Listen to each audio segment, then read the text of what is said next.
আমরা আমাদের কর্তৃপক্ষ ডিআই কাছে আমাদের সংশ্লিষ্ট তাদের কাছে জানাতে চাই যে আমাদের দাবি একটাই, আপনারা ঊর্ধ্বতন কর্তৃপক্ষকে জানান যে যেভাবে হোক ওই মার্কশিটের অরিজিনাল কপি কি মিরার কপি যাই হোক যোগ্য অযোগ্য তালিকা প্রকাশ করে সুপ্রিম কোর্টের দিক, তারপরে যেন আমাদের বাতিল করে যে আমরা অযোগ্য এটা প্রমাণিত করে।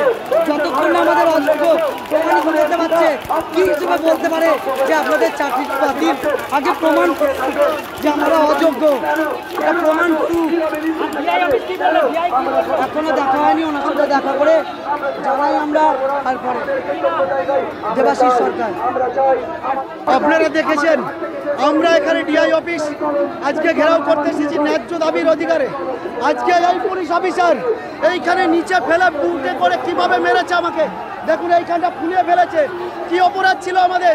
আজকে এই সরকারের ব্যর্থতার কারণে আমার ছোট্ট বাচ্চা মেয়ে স্কুলে যেতে পারছে না, সে আত্মহত্যা করতে গিয়েছিল। সেই পরিবারকে বাঁচানোর অধিকার কি আমার নেই? সেই পরিবারকে বাঁচানোর অধিকার একজন বাবা হিসেবে কি আমার নেই? সেই জন্য জানাতে এসেছিলাম ডিআই অফিসে। আর ওখানকার অপদার্থ পুলিশ আমাকে নিচে ফেলে বুটে করে মারছে। এ কোন রাজ্যে বাস করছি? তাই আমরা আজকে এখানে ঘোষণা করছি আমরা আর কোনো আইন মানব না। যেখানে আমার ভাত নেই, যেখানে আমার সংসার নেই, যেখানে আমরা যে ঘর হারা, আজকে আমরা সব কিছু করতে প্রস্তুত। আমরা তো মরেই গেছি, তাই আমরা এই পশ্চিমবঙ্গকে নিয়েই মরবো। আজকে কোথায় এই সুশীল সমাজ, আজকে বুদ্ধিজীবী, আজকে এই শুভ বুদ্ধি সম্পন্ন সমাজ আজকে কোথায়?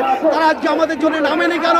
আজকে তাদের আমরা পয়সা দিতে পারিনি, তাই আজকে তো আমরা দেখতে পেয়েছি এই ভারতবর্ষের বিচার, যারা ঘুষ নিয়েছে, যারা এই সিস্টেমকে ব্রেকআপ করেছে, তারা নির্দোষ প্রমাণিত হয়েছে। আর আমরা যারা নির্দোষ, আমরা যারা যোগ্য, আমরা তাদের আজকে চাকরি হারাতে হয়েছে। শুধু তাই নয়, আজকে কয়েকশো আমাদের চাকরি হারা সুসাইড অ্যাটেম্প করতে গিয়েছে, এর দায় কে নেবে? আর আজকে আমরা শুধু আন্দোলনের ছোট মাত্রা দেখালাম, আমরা মরতে ভয় পাই না, আমরা মরার জন্য এসেছি। না না, এই সরকারের অপদার্থ পুলিশ, যারা এই সরকারের দালাল, তারা আজকে আমাদের ঢুকতে দেয়নি। আজকে ভাবুন তো, ওই পুলিশ অফিসারের যদি কোনো বাচ্চা 7-8 বছরের বাচ্চা স্কুলে না যেতে পারে অপমানের দায়ে, পরীক্ষা না দিতে পারে, বাড়িতে যদি তার স্ত্রী সুইসাইড অ্যাটেম্প করতে যায়, উনি চুপ থাকতে পারতেন তো? আমাকে নিচে ফেলে আপনারা দেখুন কিভাবে সেই গাম মুটে করে লাথি মেরেছে। এটা তো পাকিস্তানি পুলিশ অফিসার সব, এরা আমাদের মানুষ নয়, অমানুষ। এদের ইউনিফর্ম চলে গেলে এরা ঠিক থাকবে তো? আমার নাম খোকনলাল বিশ্বাস। আমাদের দাবি হচ্ছে যোগ্য এবং অযোগ্য এই আলাদা আলাদা পৃথক লিস্ট, এটা এসএসসি সাইটে আপলোড করতে হবে, যেটা সুপ্রিম কোর্টের নির্দেশ আছে। সেই নির্দেশ অক্ষরে অক্ষরে পালন করে যোগ্যদের একটি তালিকা প্রদান করতে হবে। আজ এই সরকারের দুর্নীতির কারণে আমাদের চাকরি আমরা হারিয়েছি এবং আমাদের বউ বাচ্চা ফ্যামিলি নিয়ে আমরা রাস্তায় অসহায়, আমাদের মাথার উপর ঋণ, এবং আমাদের সমস্ত উচ্চশিক্ষিত ছেলেপেলে সবাই শিক্ষক শিক্ষিকা সবাই পিএইচডি কমপ্লিট, বিভিন্ন দপ্তরের চাকরি ছেড়ে তারা স্কুলে শিক্ষকতা করতে এসেছিলেন। সেই যে গভীর রাজনৈতিক ষড়যন্ত্রের শিকার আমরা, গভীর রাজনৈতিক ষড়যন্ত্রকে যাতে ধ্বংস করে সত্যকে প্রতিষ্ঠা করার জন্য আমাদের করজোড়ে আহ্বান, সমস্ত দল একত্রিত হয়ে এর একটা সুরাহা করুন, তাহলে আগামী দিনে আমরা গণমৃত্যু, গণহত্যা, এই গণমৃত্যুর দিকে আমরা ঢলে পড়ব। আর আমাদের আজকে দাবি হচ্ছে আমাদের যে সার্ভিস ব্রেক করা যাবে না, সার্ভিসকে আমাদের কন্টিনিউ করতে হবে, আমাদের স্যালারি স্টপ করা যাবে না।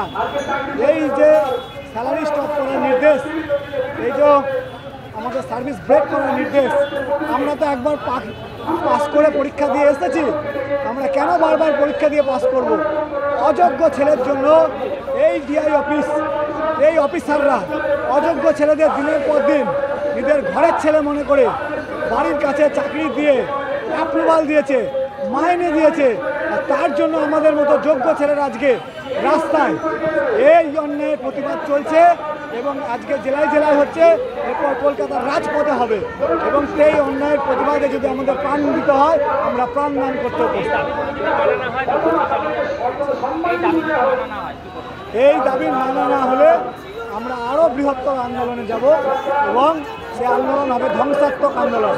শিক্ষকের হাতে পেন ছিল, সেই পেন আপনারা দুর্নীতির মধ্যে দিয়ে কেড়ে নিয়েছেন। সুতরাং আমি চাই সমাজের আপামর জনসাধারণ আমাদের সমর্থন করুন, আমাদের এই দুর্দশায় পাশে এসে দাঁড়ান। সুদীপ চ্যাটার্জি, বর্ধমানই বাড়ি, আমগড়িয়া, গোপালপুর, আরজি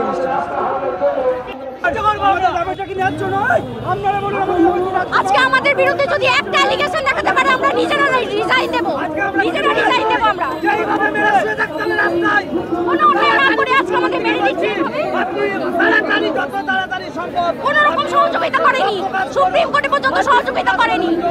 এক কথা বলছেন, অন্য কথা পরক্ষণে অন্য কথা বলছেন।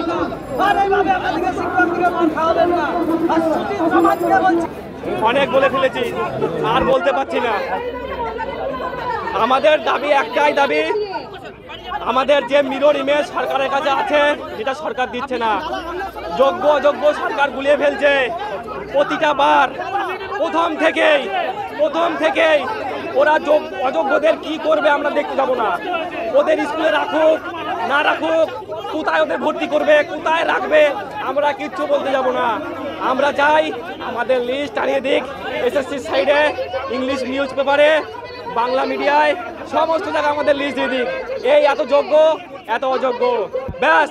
এইবার সেই মিরর ইমেজটা নিয়ে সুপ্রিম কোর্টে যাক সরকার, এসএসসিকে নিয়ে গিয়ে সেখানে সাবমিট করুক এবং বিচারপতিকে বলুক এই যে আমরা পেয়েছি, এই যে আমাদের লিস্ট, এর থেকে আপনারা সহযোগিতা করুন। না হলে আমরা আজকে তো টায়ার জ্বলেছে, এরপরে রাজ্য জ্বলবে, আগুন জ্বলবে রাজ্যে। সবাই কিন্তু মৃত এখন, গেটে তালা দিতে দেয়নি। এখানে পুলিশরা আছে, দেখুন পুলিশ আছে, আমাদের ম্যাডামরা এসছে, ম্যাডামদের থেমে পড়েছে, পুলিশরা যে পুলিশ আছে, পুলিশ এখানে আছে, ম্যাডামরা এসে সামনে ম্যাডামদের গায়ের উপর ছেপে পড়েছে। আমরা বলেছি আমরা এখানে তালা দেবো, আমরা এই তালাটা দিয়ে জানাতে চাই সরকারকে যে আমাদের এই পদক্ষেপ হয়েছে এবং আমাদের যেন বেতন বন্ধ না হয়। এখানে কি করলো পুলিশ প্রশাসনটা আমাদের ম্যাডামদের উপর ছেপে পড়েছে। এইটা কি অমানবিকের তো নয়? হ্যাঁ, আমাদের বাড়িতে আছে এবং বিভিন্ন বাড়িতে আছে ক্যান্সার পেশেন্ট, আমাদের আত্মীয় স্বজনরা আছে রোগী, তাদেরকেও আমাদের হেল্প করতে হয়। আমাদের আত্মীয়রা আছে ক্যান্সার পেশেন্ট, বাড়িতে আছে রোগী এবং তাদেরও আমাদেরকে হেল্প করতে হয়। তারা টাকা আমাদেরকে হেল্প না করলে তারা মরে যাবে তারা। কি করব বলুন, আপনারা বলুন। এবারে আপনারা তো মিডিয়া, আপনারা হাইলাইট করুন, সবাইকে বলুন, সবাইকে জানুন। আপনাদের মাধ্যমেও এই সাংবিধানিক আইন অনেক চেঞ্জ হয়, আপনাদের মাধ্যমেও। সুমন মিস্ত্রি, বলার কিছু বলার নেই, সব বলা হয়ে গেছে। আপনারা দেখতে পাচ্ছেন তো, দেখুন এইভাবে গলাটা চেপে ধরে পেছন থেকে নিয়ে গেছে, গলাটা এখনো ব্যথা করছে, একজনের গলা ছেড়ে দিয়েছে, একজন অজ্ঞান হয়ে পড়ে আছে। আমরা শিক্ষক, আমরা মাধ্যমিকে স্টার পাওয়া, লেটার পাওয়া, গর্বের ছেলে মেয়ে সন্তান, পাড়ায় পাড়ায় গর্ব, কি ভালো রেজাল্ট করেছি আমরা, বাহ কি দারুণ, চাকরি পেয়েছি, শিক্ষিকা হয়েছি। হ্যাঁ, আর আজকে আমরা এখানে মার খাচ্ছি। কিন্তু চাকরিহারাদের উপর লাঠিচার্জ কি বলবেন? চাকরিহারাদের উপর লাঠিচার্জ কি বলবেন?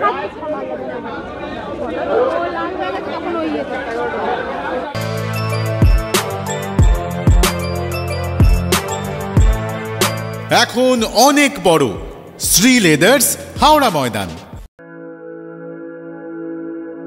আপনি কি জটিল কিছু সমস্যায় ভুগছেন, সমাধান পেতে চান? যোগাযোগ করুন প্রখ্যাত জ্যোতিষ ও তান্ত্রিক মনসারাম ভট্টাচার্যের কন্যা মনসা কন্যার সাথে। প্রখ্যাত জ্যোতিষ ও তান্ত্রিক মনসা কন্যা হাওড়া জানবাড়ি ও হাতিবাগানের নিজস্ব মন্দিরেও বসেন। যোগাযোগ 9830106967 আর 9239655323।